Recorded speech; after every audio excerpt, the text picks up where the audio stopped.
All right, so good morning. I want to share this with you. This morning, I had a vision before I actually fully got up this morning. I had a vision of a narrow path. It was a vision of a street, and the further I looked into this vision, the path was very narrow. And it reminded me, I went to the verse of in the book of Matthews, where Jesus was talking about, straight is the gate and narrow is the path that leadeth unto light, and few will find it. Few will find it. And I thought about my path and my journey of healing and awakening and a transformative life that occurred on the inside of me,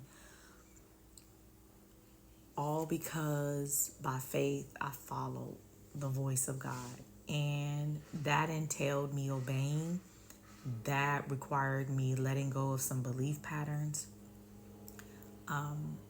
that required me letting go of how I thought things should work out, and to let all of that go and to follow the voice of God, even when it didn't make sense.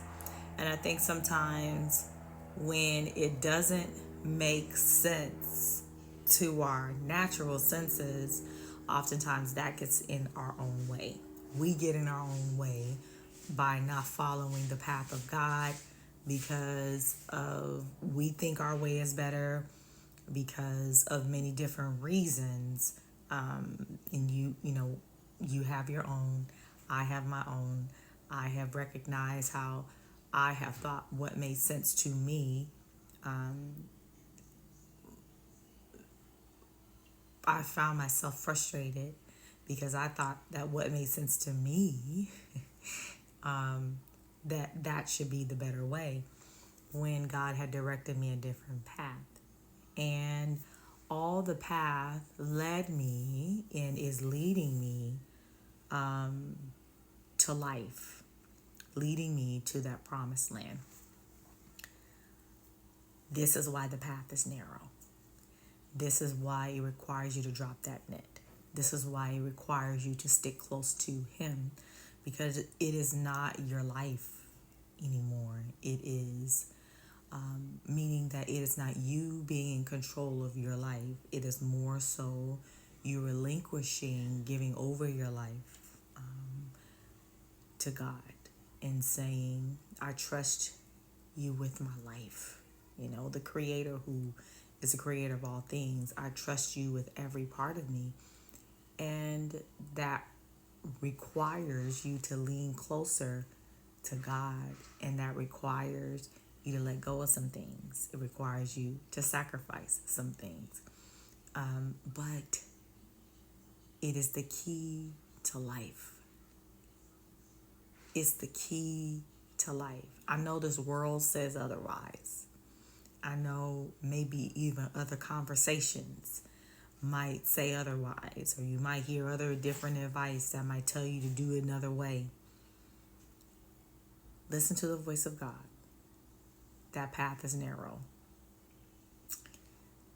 That path requires you to listen and trust, but it is the key to life. I hope that helps. If you would like clarity or insight on your path of healing and walking out those subconscious fears or subconscious belief patterns that you might be holding on, and you're trying to figure out, how do I walk that out? Or you might need help with dealing with past trauma, or dealing with past weight, internal weight that you might have been carrying since you were a child, and you would just like clarity on your path. You would like a little clearing, a little guidance. I help people in that area as well, so that they can walk in wholeness and really walk in truth and see things through the lens of God, not through the lens of a filtered life. To really walk in truth, to really walk in wholeness, and to walk in grace. So that's about it. I'll leave the link at the bottom if you would like any help. That's it.